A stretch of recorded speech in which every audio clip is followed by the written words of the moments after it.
Hey everybody, Crappie Kirby, and today we're coming to you from the beautiful Hillsdale Lake, where you can see the summer activities are firing on all cylinders. And one of my favorite activities to do in the summer is catch summer crappie. But one factor you have to consider for summer crappie fishing is habitat, structure. You have to have a place where these fish feel safe from predators, have an ambush point for their prey, and then most importantly, have shade in these hot summer months, all right? There's no better habitat than MossBack Fish Habitat. It is the most safest, most environmentally friendly habitat on the market, and you can find yours perfect for whatever style of fishing you have at MossBackFishHabitat.com. You can also find them at BassProShop.com. Today, we're going to be putting in a trophy tree. It creates a lot of height, a lot of little branches here for these fish to school up on, and it's so simple. I'm going to show you how to assemble it right now. You just need three things. You need the MossBack trophy tree,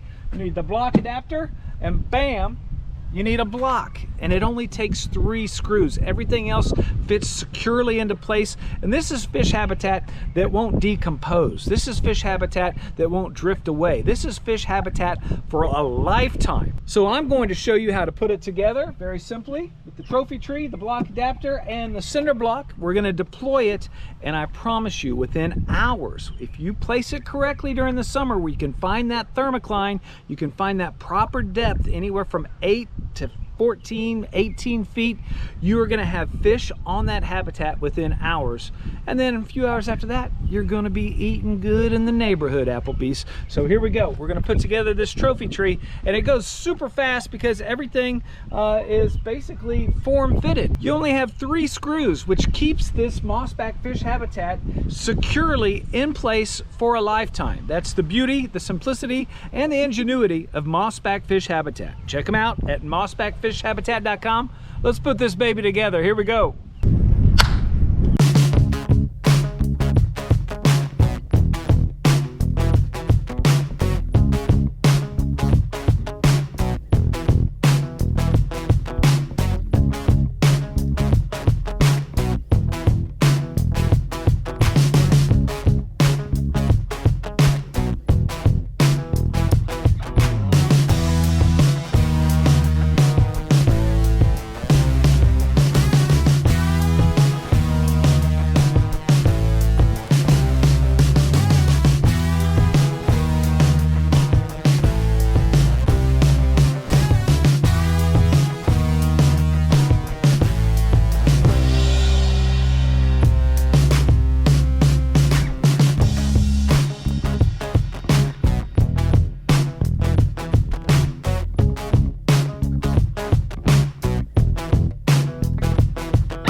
And pow, you're done in less than 5 minutes. So simple.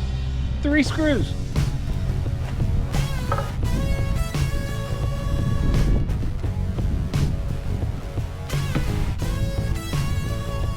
Easy to assemble, easy to deploy. We're going to take you out on the lake here, deploy this, and I promise you we'll be catching fish off of it within 2 hours. Okay guys, we're back on the water. We're going to sink our MossBack Fish Habitat and fish it within an hour or so and see if we can catch fish off of it. I'm going to show you what it looks like on the sonar. A couple things to consider. First and foremost, make certain that you always have permission to sink structure in your favorite lake, pond, whatever the case may be.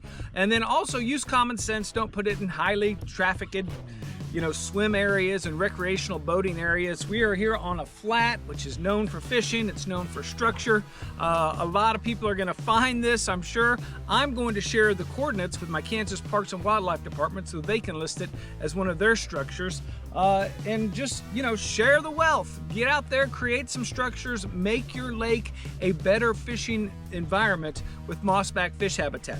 Another couple things you have to consider about MossBack Fish Habitat is, first off, There's no way of messing this up, all right? You just can't mess it up, although you can install it backwards. You want to install it actually with these blades facing upward. And the reason that is because with the blades facing upward, it traps sediment inside here, which creates faster algae growth, which attracts more minnows, more bait fish into this trophy tree. So always make certain that these blades are up when you secure it to the base. Plus, there's nothing sharp about these, and they're virtually snag proof, meaning you won't get hung up with your hooks or lures with a MossBack Fish Habitat.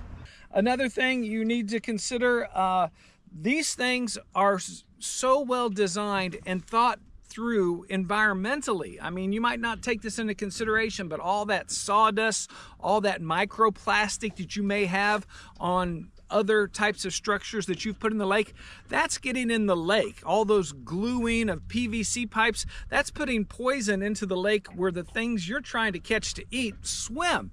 So with MossBack Fish Habitat, you got 3 screws. They're going to stay in there for a lifetime. They're self-threading screws. And the other thing is, you don't have 1,000 leaves or 1,000 pine needles in your boat, which eventually can clog up your bilge pump, which I found that out the hard way. So check out MossBack Fish Habitat. I guarantee you, you will not be disappointed. So without any further ado, let's throw this puppy in. What do you say? All right, I'm going to record it on Garmin Helm. Here we go. And the neat thing about it is, no matter how you throw it in, the weight's going to go to the bottom. So it's always going to sink perfectly. So we're going to put it right there. And there she goes down, sinking perfectly. There it is, sinking, sinking, sinking. Where'd it go? Ah. Right there. Oh, look at that! Look at that! There's already fish checking it out! There's already fish checking out the MossBack Fish Habitat. Right when I threw it in, like 4 or 5 fish came over and are checking it out.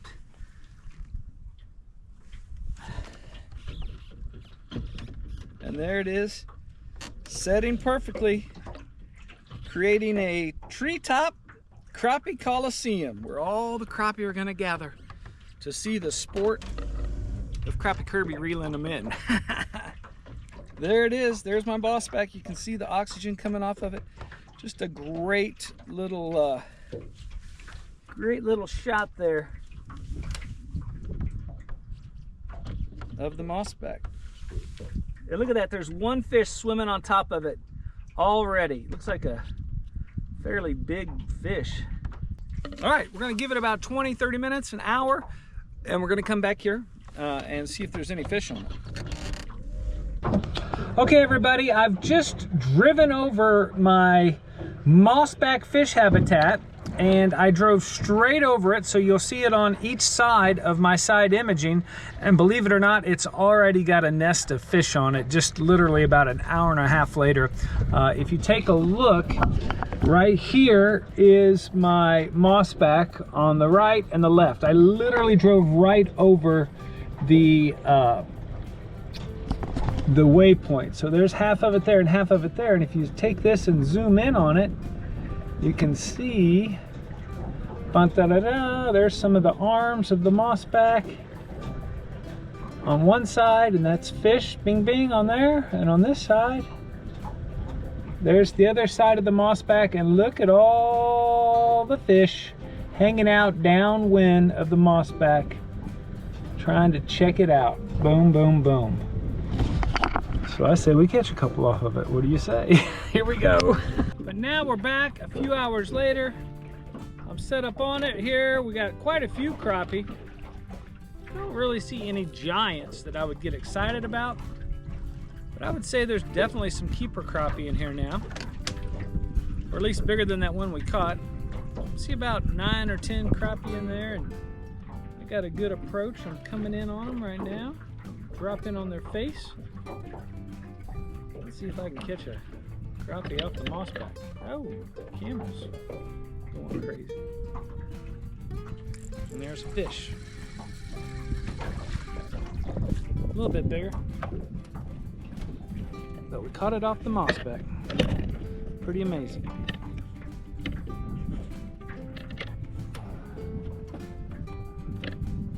Pretty amazing. It's a little school of them, all of them about that size. I don't think I see too many. But hey, not bad. Not bad at all. Very impressed with this stuff. Actually, I see maybe 1 or 2 keepers out there. Let's give it a shot. It's kind of hard to tell because they're kind of investigating. It looks like they're darting in and out. I don't know if they're white bass or what, but we got a good approach on them. There's another one. They're in there thick.